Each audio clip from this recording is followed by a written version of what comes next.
Joining me here with Rick Reilly, who is a good friend and really at the top of the ladder in terms of sports writers and a generational talent. No, I mean, just everybody knows Rick Reilly, most famous sports writer out there. So really appreciate taking the time here, Rick. And I'm interested in hearing what you think about sports in the age of coronavirus. When do you think we'll get back to it? First of all, let's ask some questions. Like, are we still going to shake hands after 18? Are we still going to drink out of the Stanley Cup, all of us at once? Right. Are we still going to go head to head, like umpire manager? You know, are we going to do the batons and the relay races and stuff? I mean, there's so, like when DeAndre Jordan misses another free throw, does everyone still going to give him high five? That just makes no sense. Less sense now. Yeah, oh, that's true. I mean, I'm gonna mute you here, Dick, because the screen just snapped over to you. Sorry about the little technical difficulties here. But I mean, starting with the NFL draft though, and Roger Goodell doing this out of his basement, which will be a really interesting thing. How do you feel about the league having a draft?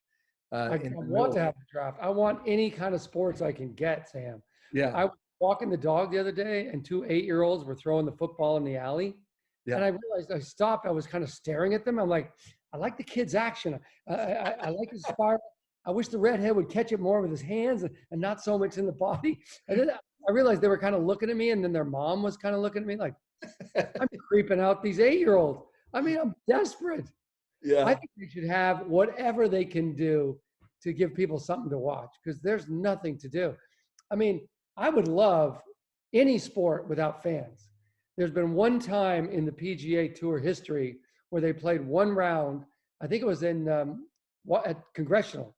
It was after a big, huge windstorm and all the trees were down. So they said, we'll play the round, but no fans. And I think what they're going to find out is guys are going to shoot a lot higher. Because I've personally seen guys stand in front of a Tiger shot, so it hits him in the chest and falls on the green.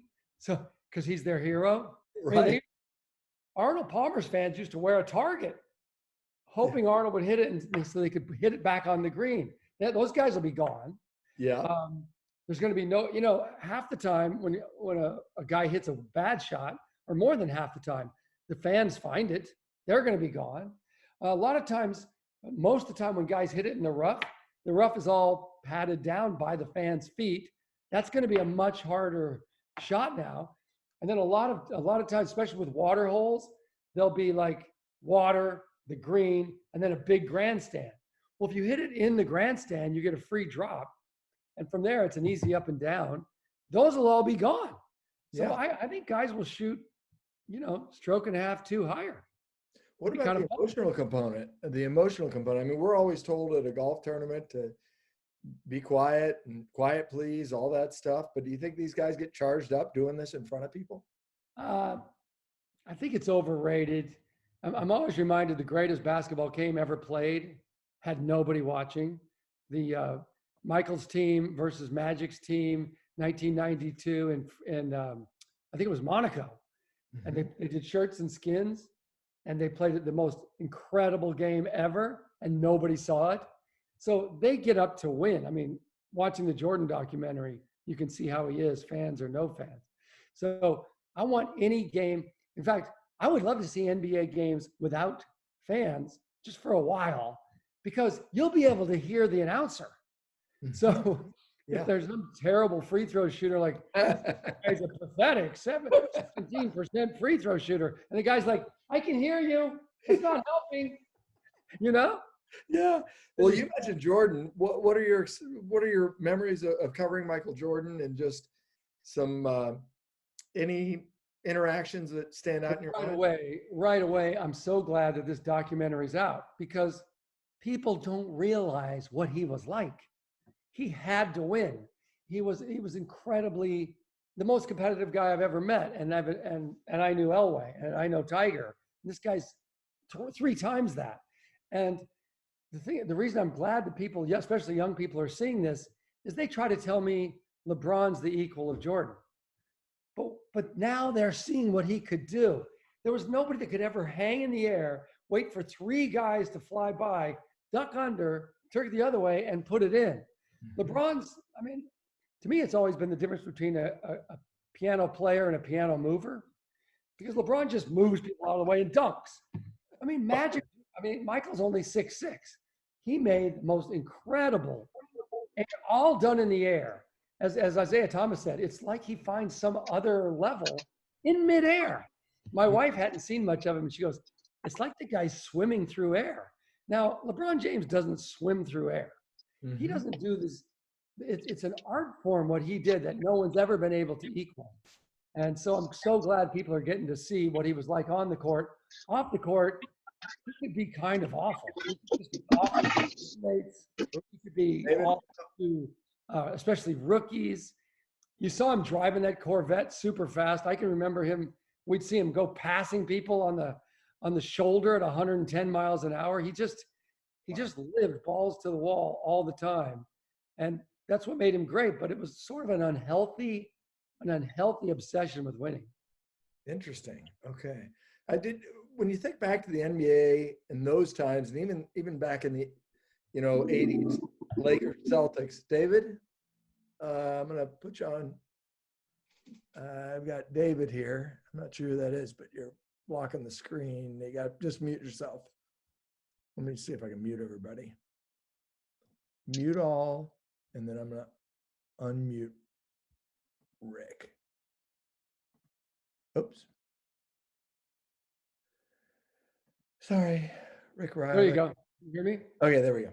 Yes. Okay. Well, the other, yeah. I love that piano player versus tuner. I mean, mover. Piano player versus piano mover. Yeah. And I mean, LeBron just is a train coming down the middle, and he starts at about half court. Now, Michael couldn't do that. Michael was nowhere near the body that LeBron had. So, and then the other thing I want to say is, I covered a lot of that 72 win season. There were people laying down in front of the bus tires, so the bus couldn't move until Michael got out and signed. Wow. So then George, his Sancho Panza would go get the piece of paper, give it to Michael, and Michael refused to get out of the bus. I remember one time on that trip, a woman somehow got the room the night before he checked in. And she somehow had a friend in the hotel. And he checks in, starts to lay down on the bed. She jumps out of the closet, and she wants to hug and kiss and whatever Michael Jordan. That doesn't happen now. Yeah. It was insane. Around the hotels was like 100 deep in all directions. I mean, I've been with LeBron. I've never seen that. So yeah, you see that with Elway and those great Broncos teams? Reminding them. What's that? I'm glad this is trying to tell young people what he was like. Yeah. Let's take a step back and just think about your approach to stories, because you could always find the great story or the angle that I'd look at and I'd think, damn it, that's what I want. How did he think of that? That is the great. What's sort of your philosophy on probably fear, just flat out fear.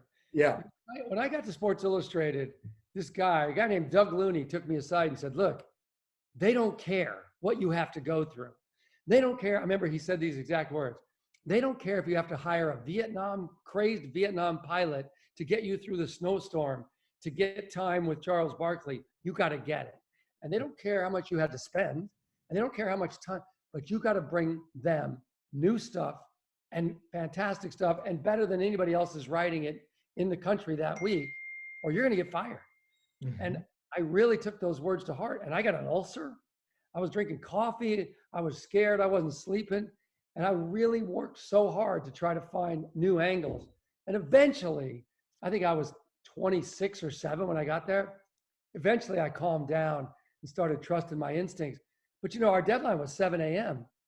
And I could have a 1,000-word piece, and I'd write for a week straight, just screwing it up, really. And I'd write till 7 a.m. and have an ulcer. And I finally, can I tell this one funny story? Of course. I started getting this ulcer, so I started taking biofeedback, right? So I take these biofeedback lessons, and the lady said, take one breath every 30 seconds. She gets me in her chair. So what she wants you to do is go like this.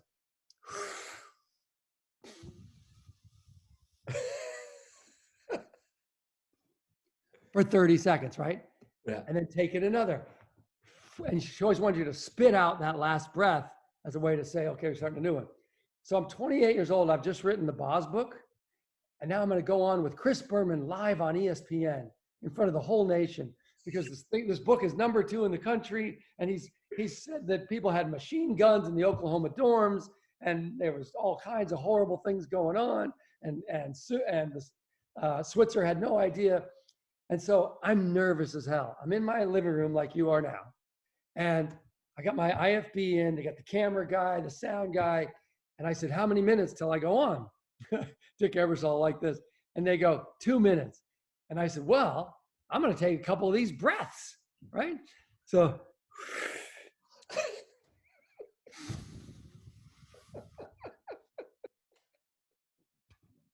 when I open my eyes, there's my 11-year-old son going, Dad, you're on the air. Stop doing that. Don't do that. And apparently my IFB hadn't worked. And Chris Berman went, so Rick Reilly, you've written this book, The Boz. Is it an indictment of Oklahoma football or college football in general? And I go,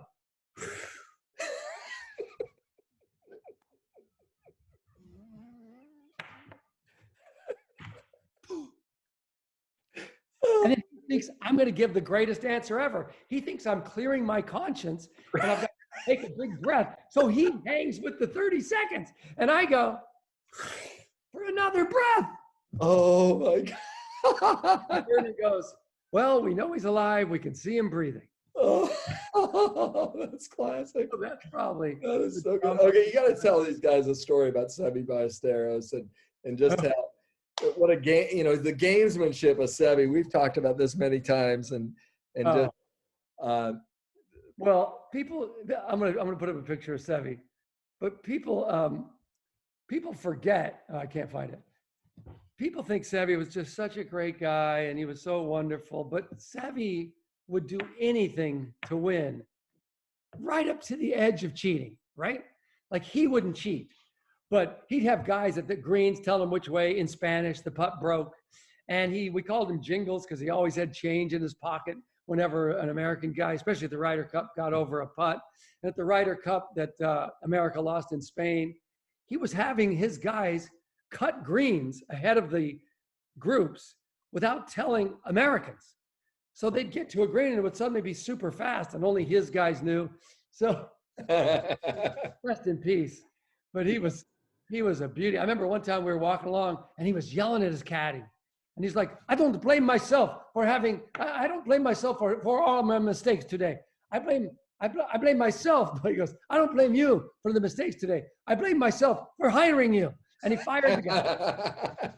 So anyway, one time he's doing all these cheating things against Tony Johnstone, the South African player. And they're in a playoff. It's him and Tony. And he's done all these little things and messing with lies and stuff like that. So they're on this par 5. It's a blind uphill par 5. So Tony hits first and he's ready to go. He's over the hill. And then Sevi hits. Tony's off like a shot, like he's almost running to his ball. And Sevi's like, what is with him? And they get to the ball, right? And Tony is trying to rig the shot so that his right foot can be on the French drain. And he's like still trying to line it up so that somehow he can jerry rig this stance so that he can get a drop off the ball. And Sevi's like, no, that's bullshit. That's bullshit, Tony. You don't get no, you cannot do that. That is not your true stance. You must hit the ball just as it lies. And Tony goes, really, Sevi? And Sevi goes, yeah, that's bullshit. And Tony goes, good, this is your ball. He totally moosed him. His ball was completely else. Oh, that's great. That is so great. I want to remind people that you can ask a question of Rick by going to participants and then clicking raise hand, and we can line them up. Chris Stone, who's now our sports editor, is on this call. So Chris Stone, I'm sure he'll have a call. He hasn't raised his hand yet. So we'll go with some. Now I have a story back in the Super Bowl. This was Broncos Falcons Super Bowl, the second one that Elway won when he retired right after. I believe it was that one. Or was that the first? Anyway. Retired after the second. Yeah, he definitely retired after the second, but that's quite a story. Yeah. But regardless, we were going to play golf in Miami, and Rick was going to play with us, and it was a group of sports writers, and it was a brand new course they had opened in Miami, and once they knew Rick Reilly was there, I mean, they rolled out the red carpet. Well, the night before, so it's 4 sports writers. The night before we had a call that Rick's jetted off to Atlanta to give a speech, some big dollar speech. And so we had to get a 4th, and Rick Reilly was not going to play with us. So we arrived at the course, and I said, Sam Farmer, San Jose Mercury News. Nope, don't have you down.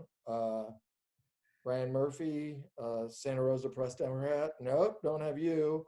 Chuck Nevius, San Francisco Chronicle. Nope, don't have you. I said, Rick Reilly? He said, oh, yes, Mr. Reilly. Doors swing open. Well, we had to pretend that one of us was Rick Reilly. and Who on the 18th hole, at the 18th fairway, after we had,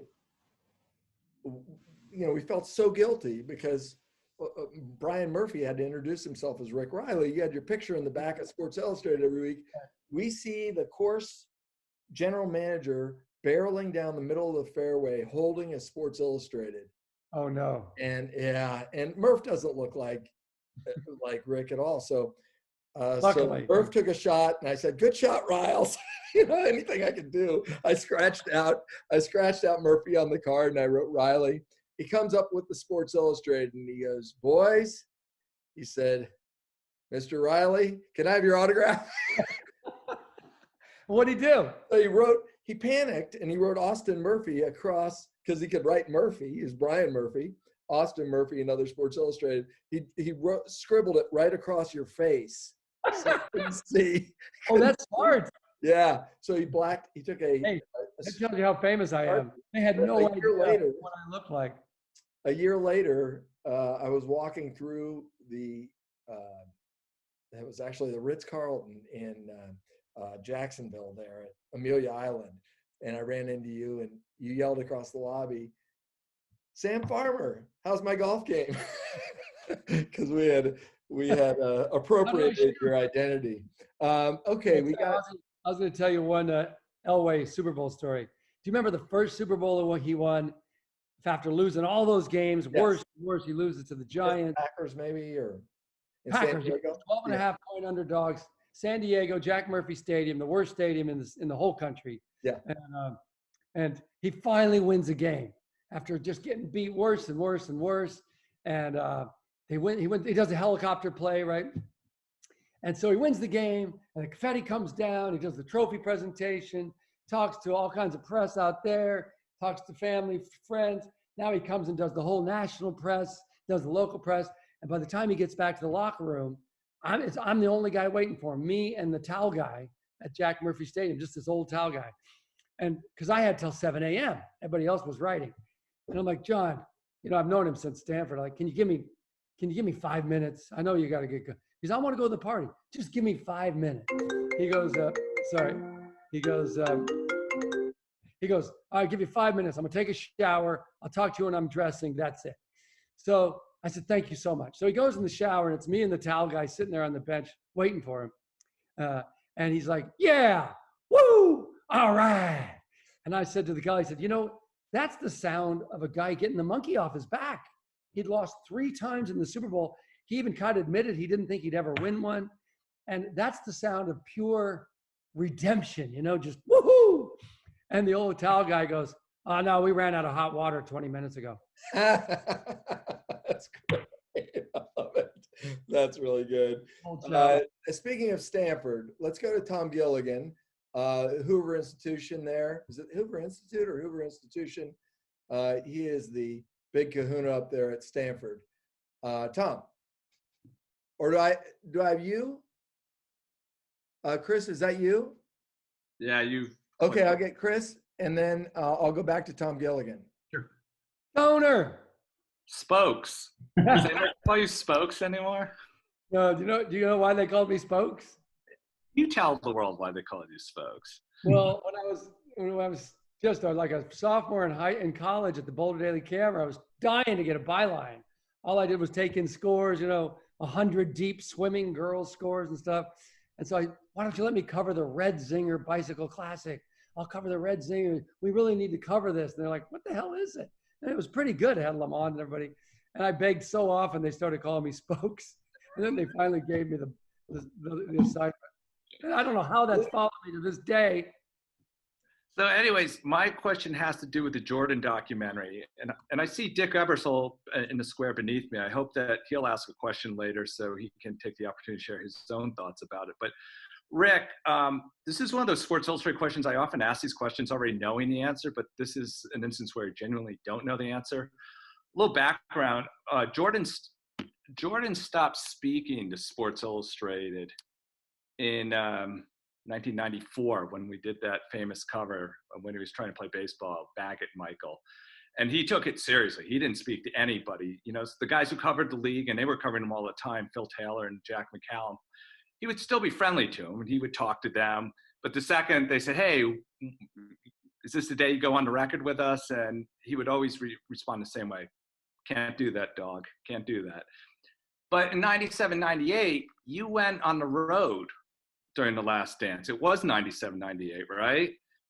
And you were granted a level of access that not only your peers outside Sports Illustrated weren't afforded, but Jordan had to have spoken to you. If I recall correctly, he spoke to you for that story. So you are the one Sports Illustrated writer in the last 26 years who has spoken to Michael Jordan.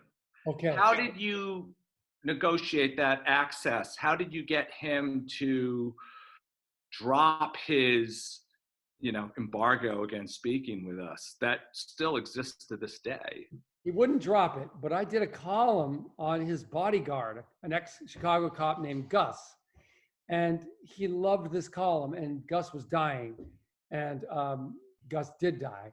But he loved the column, and he thanked me.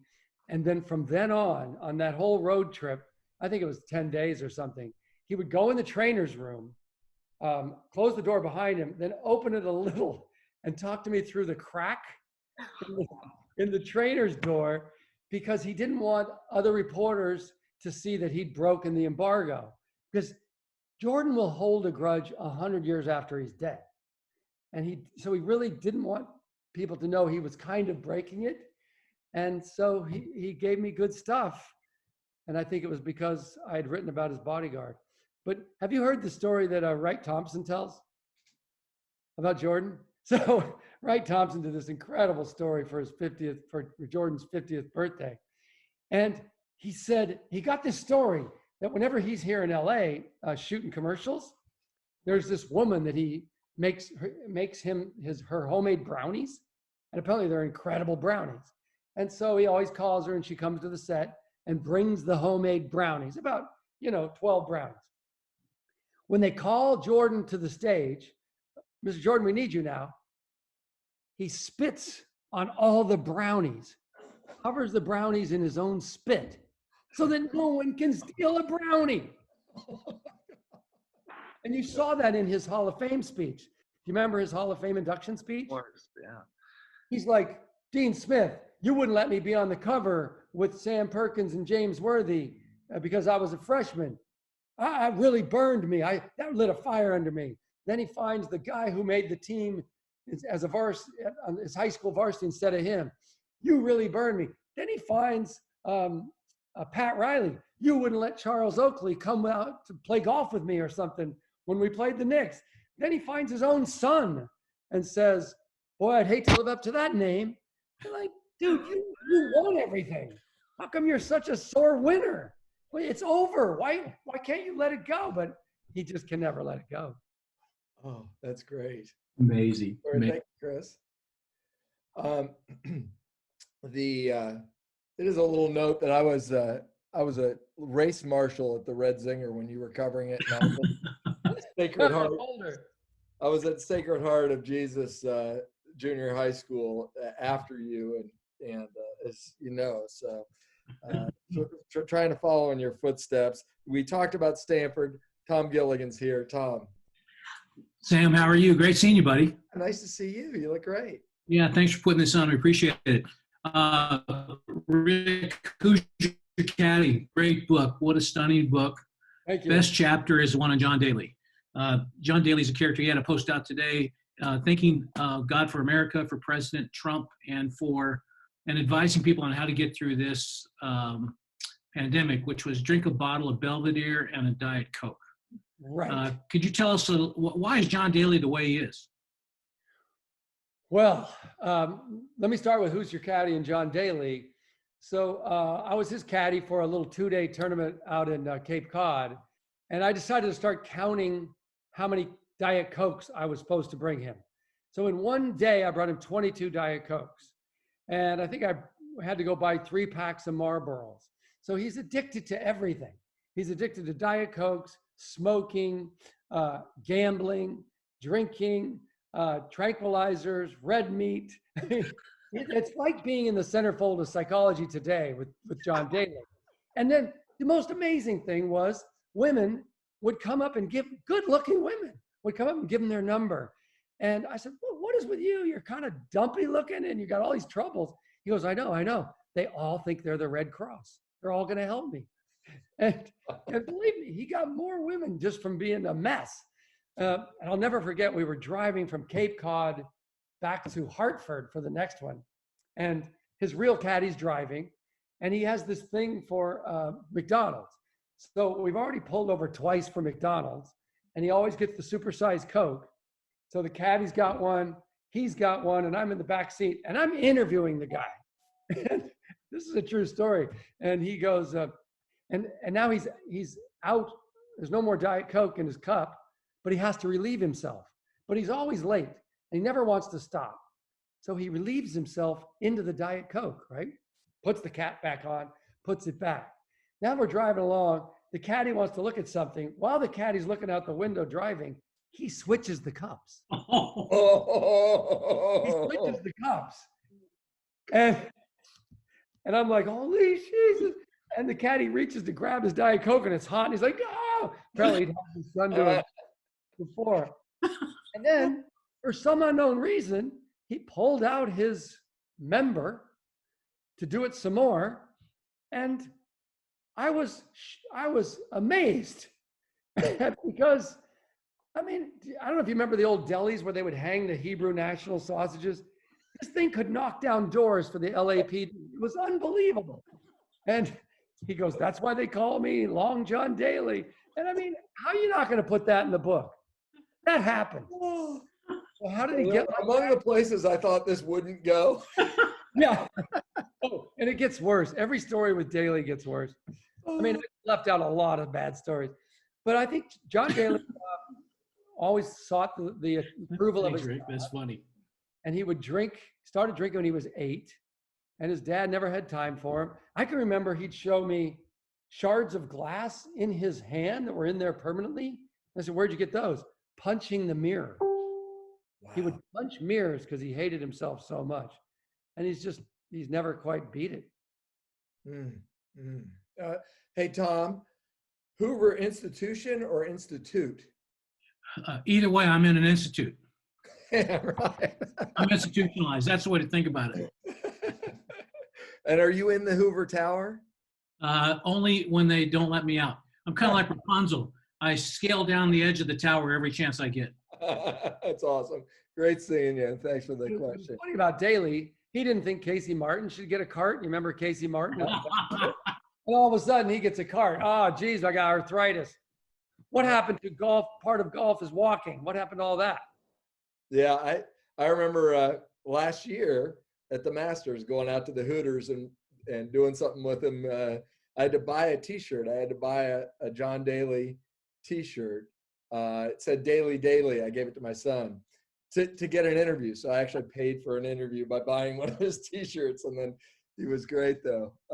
Thank you, Tom, very much. And we'll go to Brian Marciano. I'm going to unmute you here. Brian. Perfect. Thanks again, Sam.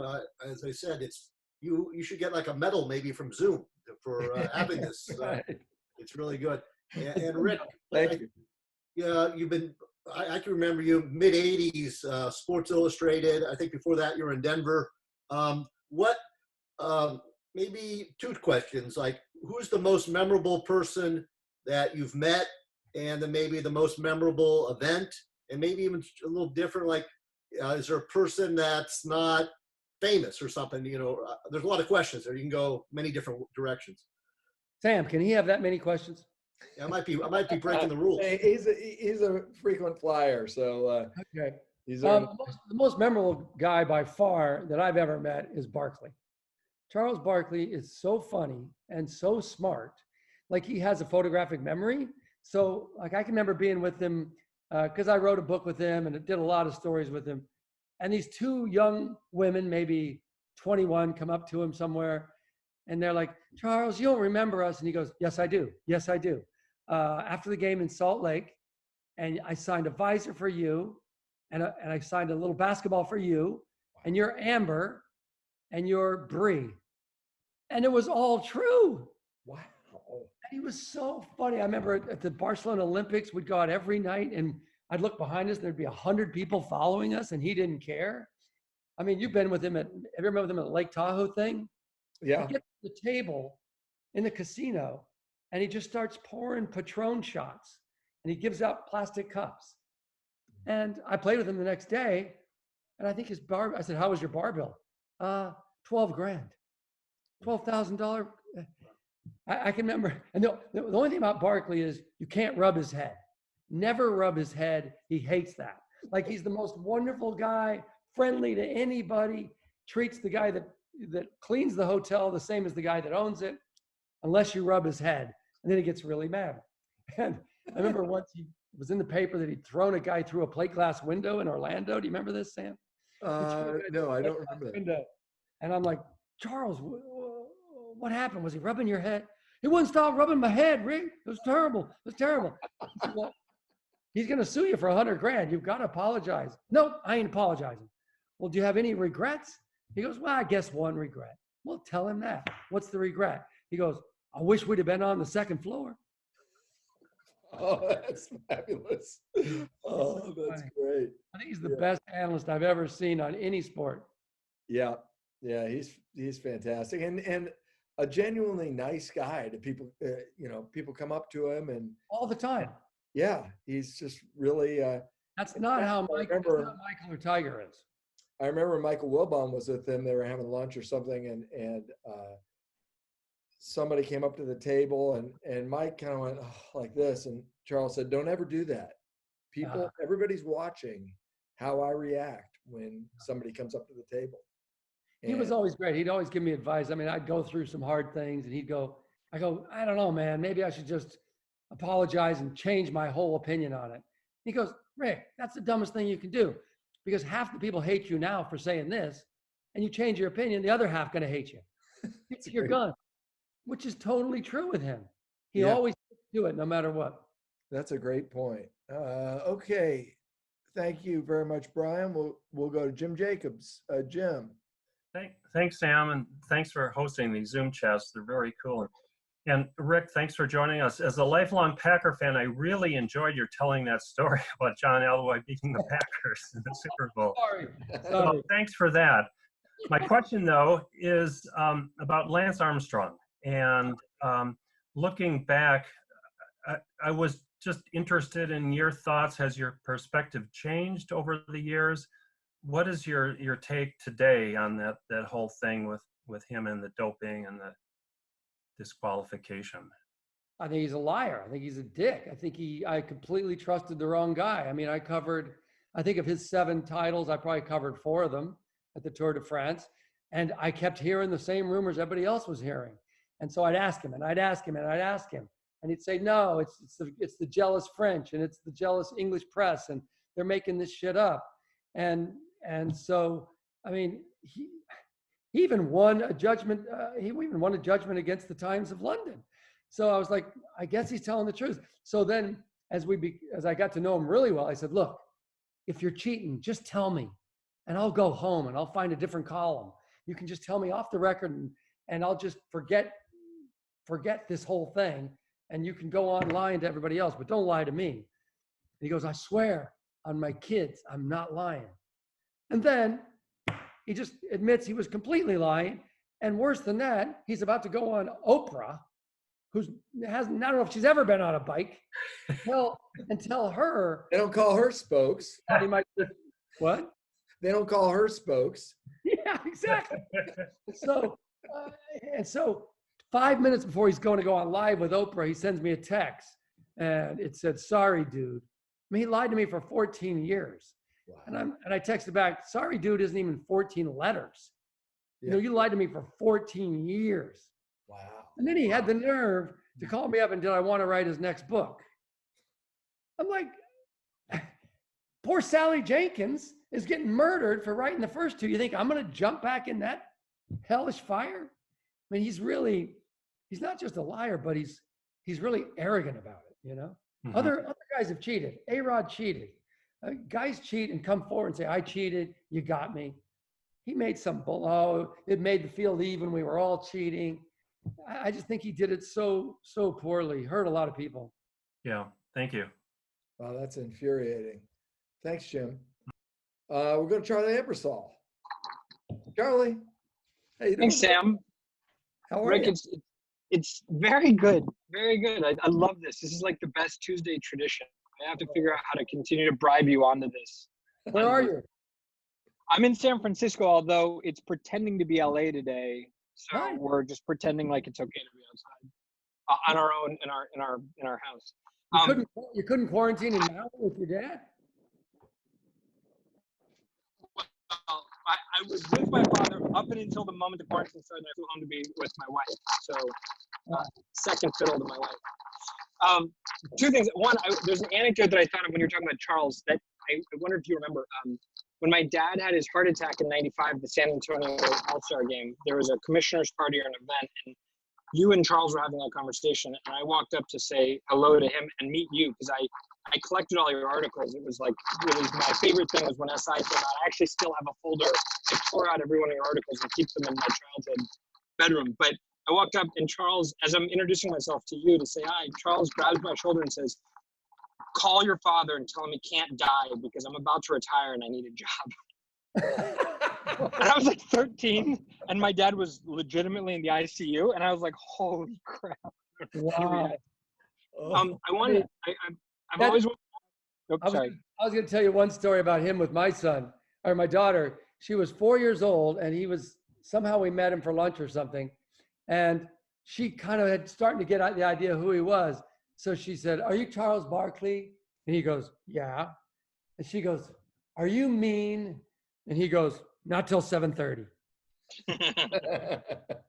So I've always wanted to ask you this about your article. You wrote what I always thought was one of the bravest, but also funniest, interesting articles in sports, which was one of your back page articles of SI, where you took on the persona of Jesus, coming down into sports and having conversations with like Reggie White and some of these other people that always thank him for choosing one team over the other team. Right. And I always thought of all the articles you wrote, you must have taken the biggest wrath of shit for that art, like the letters and stuff you must have gotten in response to that article. I always wondered what that was like because that was it had to have been in the mid 90s that you wrote that, and it was not a time where people were taking pot shots at religion.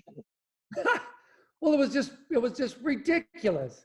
Reggie White was saying God told him to sign with the Packers, and there was a wide receiver. Sam, you remember the wide receiver with the St. Louis Rams at that Super Bowl? And a guy had died, or his car had flipped. The Kansas City Chiefs linebacker his car had flipped, and Derek he was Thomas. paralyzed. What's that? Derek Thomas. Derek Thomas. Yeah. And so this receiver, he just went in the Hall of Fame. Isaac Bruce. So Isaac Bruce had also had a car accident, and he was fine. And I said, are you amazed at the just flip of fate that you both had kind of the same car accident, and he's paralyzed now, and you're playing in the Super Bowl? And he goes, no, God, as I was flipping, I said, Jesus saved me, and that's how come I lived, and I'm fine. And so are you saying, I said, so Derek didn't say that? Well, clearly not, because he's paralyzed and in the hospital. And I said, so does this work for any situation? You can just say, Jesus saved me and you'll be fine. And he said, absolutely. And I remember we were at the Marriott. And I said, so if we go to the top of this 27th floor hotel, you'll jump and I'll say, Jesus saved me and you'll be fine.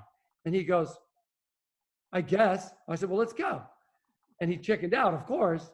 And then it was a whole big thing. And so that's what sort of prompted me to write that column, because it really bothers me when people think God has time to worry about your contract holdout, you know? Right. Now you could write that column like that, but to Charlie's point, to think about writing it in the voice of Jesus or God, and that's the sort of the amazing part of what you do. And I wonder if you wake up in the middle of the night and think, you know what, that's the vehicle for this. Well, God spoke to you to write that article. Yeah. God. Oh, there you have Well it. played. No, you know what it was, Sam? Because they never gave you a week off from that column. I think I did it every week for 12 years or something, and a lot of weeks for 20 years. But they never said you can go take a vacation from it. You had to turn in vacation columns.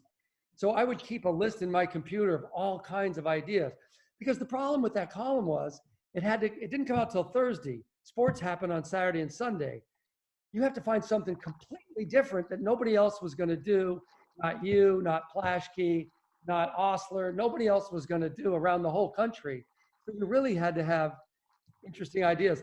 But Charlie, I was thinking of your question. What was the most controversial column? And it was clearly the one on cheerleaders. And I wrote this column and I said, cheerleading's not a sport. Get it off my ESPN set. You know, if you're a woman, a girl, high school girl, and you want to be in sports, you know, get in a uniform. Don't be in a circle skirt and go 2, 4, 6, 8. This column went over like anthrax cupcakes. Like, just everybody hated this column.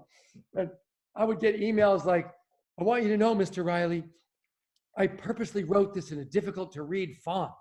You know, like, ooh, calligraphy, you know, like, because as I say, cheerleader hate mail isn't that bad, because they don't really do hate. They're all kind of bubbly. And I remember getting this one letter, Mr. Reilly, I hope you die, a little heart over the eye. Like, it wasn't not scary. Oh, that's great. Looks like, Thank you, Charlie. Looks like Tom Gillian back to the Institute. Tom? Yeah, hey, excuse me, I don't get a chance to talk to interesting people like this. I'm around academics all day, so I have another question. Like, good luck. Yeah, Rick, the future of spectator sports, I mean, you know, doing away with spacing and, you know, social gatherings, it strikes at the heart of sports in the future. How do you see the future of sports? I think it'll be fine. I mean, we're not going to stop going to concerts and sporting events, are we? I mean, it might be 2022, right? But I think it'll be fine. I think a lot of this shaking hands, hugging, high fives all the time. What's wrong with a good old Japanese bow? You know, like, nice shot. You know, is that where I think we're gonna change the way we live? But it's just too woven into who we are. It's woven into the fabric of who we are. Sports, especially, it's our new religion. That's what we worship, really. It's the safe thing to talk about at cocktail parties. Yeah. So I think we'll be fine. I think this will pass. God, I hope so. You don't think so? Now, Rick, so I got a friend, Scott Harvey, that Sam knows, and we were talking about this the other day, and he said he's a sports nut. He watches everything. He said he's starting to get out of the habit of watching sports, and he feels like he's, you know, kicking a habit that he may not go back to once the opportunity comes back. I mean, to what extent is sports a habit that a lot of us guys get into? Well, you know, I retired and I didn't have to watch sports, and now I like it even more. Yeah. Like now I get to watch I covered 33 Masters. Mm-hmm. Now I get to sit on my couch with my buddies and drink a beer and watch it, and it's better because you're not having to constantly think, ooh, will he talk to me? Is that an idea? Is that an idea? The Super Bowl, so much better. The Olympics, absolute worst thing in the world to cover. Like, if they gave a medal for a Japanese photographer falling asleep on your shoulder while you're trying to write a column, you know, that's what it's like on a 2-hour bus ride. That's the Olympics for sports writers. Sitting on your couch, just bang, bang, bang, bang. It's, I mean, right? Dick, Yeah. it's fantastic to watch it. It's terrible to be there. Yeah. So I like it even more. I don't see how a person who grew up with sports can ever let it go. Good. You say, I'm sorry, Tom, I'll just ask, so do you subscribe to the notion that sports writing kills the fan in you? For Well, sure. not For Rick's. sure. Yours might, Sam, but I like reading Rick. No, when you become a sports Who writer, let you ask a second question? right? When you become a sports writer, all that fan stuff goes out the window because Yeah. you're like, forget that. This guy's a good story. I want him to win. Oh, I know his agent. I can get a couple days with this guy. You're rooting for that guy. Yeah. But now that I'm done and I'm just writing books and movies, I'm back wearing Bronco stuff and Yeah. seeing buff stuff and stuff like that. Yeah. So thank you, Tom. Rick, can we talk about your Commander-in-Chief and it's coming out or just came out in paperback? Was that born out of Who's Your Caddy? I mean, because you did originally caddy for Donald Trump. Yes, exactly. I'm going to put this up here real quick because you got to see the cover.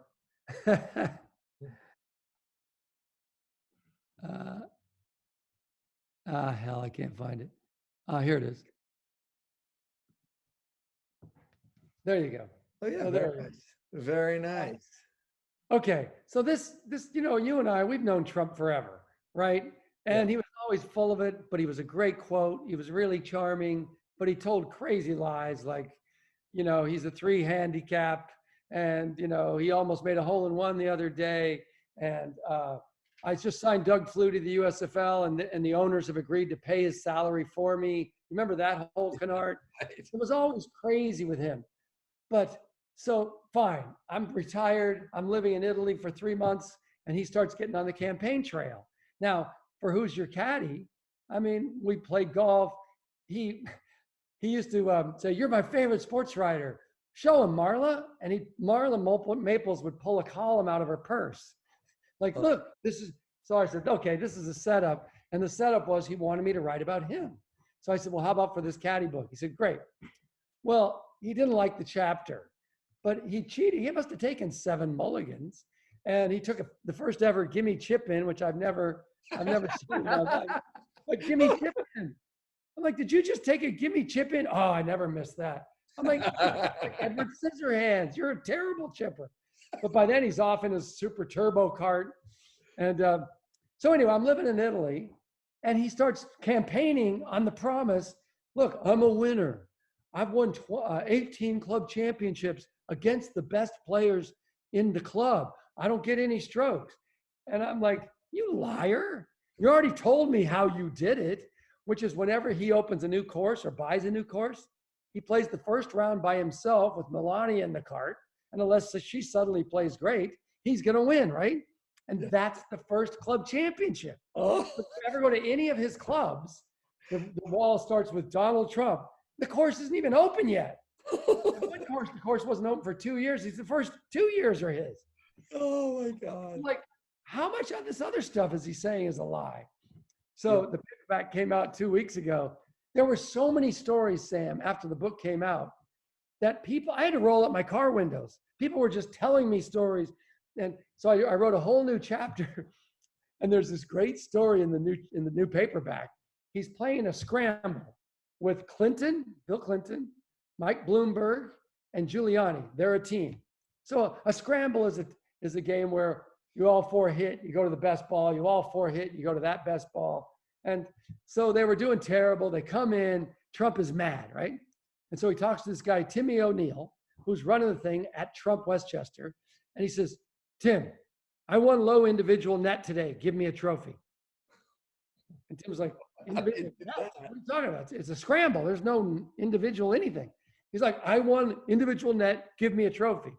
So Tim's like, oh crap. He's going to take this tournament away from the course if we don't. So one of the staffers, a female, goes in the women's bathroom, gets a vase, throws the flowers out, dumps out the water, gives it to O'Neill. O'Neill gives it to Trump. says, now our low individual net winner today, Donald J. Trump. He has a picture of him handing this flower vase to Trump. He said Trump made a 12-minute speech about winning low individual net. I mean, how do you even make this stuff up? Oh, I remember him introducing me around. I played with him at one of his courses, and Trump LA, right? At LA at Trump National. Okay. And him, I was riding with him in the cart, and he would stop the cart and introduce me as the top man at the LA Times. And I'd say, I'm not the top man. The top man doesn't even know who I am. And then I realized he wasn't saying that for me. He was saying that for him. Like he wouldn't be with anybody but the top man at the LA Times. So I asked Lee Trevino, had he ever seen him and met or played with him? He said, no, I played his Palm Beach course, and I finished it, I took my shower, and I'm leaving, and he comes up to me, Lee Trevino, greatest golfer of all time. And he started to introduce him around as the greatest golfer of all time. and Trevino had shot 73 that day, and he told Trump he shot 73. This is Lee Trevino, greatest golfer of all time. Shot 69 today. Trevino's like, what? Next guy, this is Lee Trevino, just shot 65. Trevino goes, Rick, I had to get off the course before I set the course record. I mean, I don't know what's going on. And now, have you heard from him since Commander-in-Chief? No, and I'm dying for a tweet. Just one tweet, Sam. Because he and I have a mutual, a really good friend of mine is a really good friend of his. And I think the guy said, don't get in a Twitter war with this guy. And besides, there's too many witnesses to how you cheat at golf. I mean, in the first book, there must be 150 witnesses. So he just cheats like crazy. So he's not tweeted. And I could like drink good beer the rest of my life if he tweets once. He's got 60 million followers. So I challenged him to a $100,000 bet, his phony 2.8 handicap when he's really about a 12, and my 6. And we play any course but one of his courses with one of his cheaty caddies. He has the caddies have 4-inch green tees in his pocket so that they can tee up his ball in the rough. So none of his caddies, with a USGA rules guy and a camera, and we'll play for 100 grand. And he has not jumped on that. Well, I've started. I won 10 for you. Yeah, that's true. Tell that story, Sam. Yeah, well, that was we played, and I'm not a good golfer, but I wound up winning $10. We played skins, and we're in the pro shop, and we're squaring up, and he's got 2 5s, and he's sort of holding on to them, and I'm really excited. I'm taking him away from him, and there was a little surface tension trying to pull him out of his hands. And he says, I said, I just won $10 off Donald Trump. And Trump says, well, I got a private jet and a supermodel girlfriend, so I'm not doing so bad. Right. Yeah. I was like, are you kidding? I mean, this is, anyway, who are some of the other in Who's Your Caddy? Because that was a book that resonated with so many of us and was such an awesome idea. Who are some of the other folks you caddied for that you really were memorable? Oh my God, so many guys. I mean, I can remember caddying for Nicholas, and we're playing a hole that's kind of tricky, and I'm looking at the book, and I said, now Jack, you want to be on that top tier here because it's a 3-tiered green, and if you're not on that top tier, you're going to 3-putt. He goes, yeah, I know, I built the course, Rick. I built the course. Wow. I caddied for a guy that played $50,000 Nassau's with bumps. And it was terrifying. It was terrifying because you could make a mistake that would cost this guy 250 grand. And so he pretty much just made me sit in the cart. But I remember they pay with these rolls of 100s that were worth 50 grand each. And so he said, we throw around these rolls all the time. And one time I lost one in my rental car, and I'm in this rental car at the time, and I'm starting to look. I mean, can you imagine? Oh my gosh. Well, I think we've set the land speed record for 1 hour. It's 4:55 right now. One more, Rick. Tell me about caddying at the Masters at Augusta. Well, I got the bag of a guy named Tommy Aaron, who was the guy that won in '73, and he's the guy that screwed up Roberto Di Vincenzo's scorecard. and Roberto didn't read it carefully and got disqualified, and then Bob Golby won, which was one of the dumbest rules in golf history. But that's the rule. So you're stuck if you sign an incorrect card, you're stuck. So I got his bag, and I wondered how I was able to get a champion's bag for free. Well, I said I wouldn't charge him, and it just was really, really cheap. But the reason I got his bag is he's like 3 of the grouchiest guys you've ever met, like put into one guy. And I remember on the 5th hole on Thursday, he hits the shot on the 5th hole is a long par 4, and I go, get up. And he turns to me, he says, keep your mouth off my ball. And I know what he's talking about. And I'm like, well, no, sir, I'm using my wet towel. I don't put your balls in my mouth. He's like, no, never talk to my ball. Keep your mouth off it. Don't touch it. Don't talk about it. I don't want to hear you talking to my ball. And I wanted to say, well, you've had 3 double bogeys in 4 holes. Maybe somebody should have a little chat with your ball. But the other thing I remember about that is we missed the cut by a mile. And then we're going up to the champions locker room at Augusta where only the champions can go. And it's surprisingly small. It's like the size of your kitchen. It's amazingly small. Guys have to share lockers and stuff. And he says, go find me a big empty box. I'm like, all right. So I go find him a big empty box. It's about this size. And he puts it down on the shelf and he starts throwing free shit in it. Throwing pads, coffee cups, pencils, hangers. Oh my God. He's taking free shit because he's leaving that day. I'm like, wow. Now we know why he didn't pay you, or how you wound up caddying for him. Yeah, now I know. He's really, really cheap. Oh, Rick, thank you so much for doing this. It was so much fun. And I'm going to unmute everybody so we can give you a round of applause. That was just outstanding.